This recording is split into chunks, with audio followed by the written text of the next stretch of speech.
नमस्कार प्रेक्षकांनो, कमळी या मालिकेच्या उद्याच्या भागात काही जबरदस्त आपल्याला बघायला मिळते। आता इकडे ऋषी कमळीच्या टीमचा कोच झालेला राहतो, त्याच्याने अनिकाला एकदम मोठा धक्का लागतो। आता अनिका एकदम मोठा निर्णय घेते। नेमकं काय होतं संपूर्ण अपडेट जाणून घेऊया। चला तर व्हिडिओला सुरुवात करूया।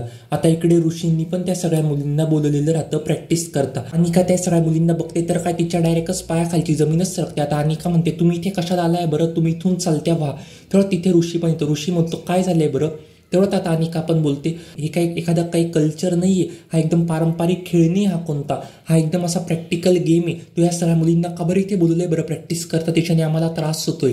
तेवढ्यात तिथे एक बाई असते, ती म्हणते टीम बी ला त्रास होतोय टीम ए करता।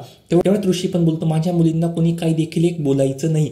लगेच अनिका बोलते, माझ्या मुली व्हॉट यू बीन बाय माझ्या मुली, नेमका असं काय बोलतोय बरं तू। तेवढ्यात ऋषी पण बोलतो, आजपासून मी ह्या टीमचाच कोच असणार आहे। मी तुमच्या टीमबद्दल अजिबातच काही देखील बोलणार नाही, मी तुमच्या टीमला अजिबातच शिकवणार नाही। तिच्याने तिला तर एकदम मोठा धक्का लागतो। ती बोलते, हे सगळा निर्णय तू असा कसं काय घेतला बरं, आम्हाला तू विचारलं काय निर्णय घ्यायच्या आधी।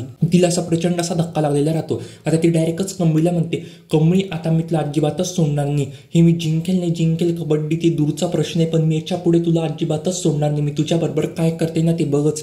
कमळी पण बोलते, तर जे करायचं ते कर ग, मी पण काय करते ते बघच ना। आता मालिकेत नेमकं पुढे काय वेळेला मानतो फार रंजक ठरणार आहे। ऋषी डायरेक्ट आता कमळीच्या कबड्डी टीमचा कोच होताना आपल्याला बघायला मिळतोय। आता ऋषी कमळीच्या कबड्डी टीमचा कोच झाली होती। कमळी ही स्पर्धा जिंकेल का नाही पाहता फार रंजक ठरणार आहे। आता कमळी स्पर्धा जिंकली होती, मालिकेत पुढे काय होते पाहता फार रंजक ठरणार आहे, कारण की आता अनिकाला असा एक मोठा धक्का लागलाय। आता अनिका अशी एक कट असताना करायचा विचार करते। आता अनिकाला असं वाटत राहतं आपण पुढे काय करायचं, ते असा काहीतरी एक डाव खेळणार राहते ना, त्याच्याने ती डायरेक्टच कमळी हारेल। पण प्रेक्षकांना तसं काही देखील होत नाही, कमळी जिंकते। कमळी जिंकल्यावरती पुढे काय होते पाहता फार इंटरेस्टिंग असणार आहे। तुम्हाला काय वाटतं कमळी या मालिकेबद्दल ते कमेंट करून सांगायला अजिबातच विसरू नका। अशाच मालिकेच्या डेली अपडेट जर का सर्वात आधी जाणून घ्यायच्या असतील ना, तर आपल्या या चॅनेलला आता सबस्क्राईब करा। धन्यवाद।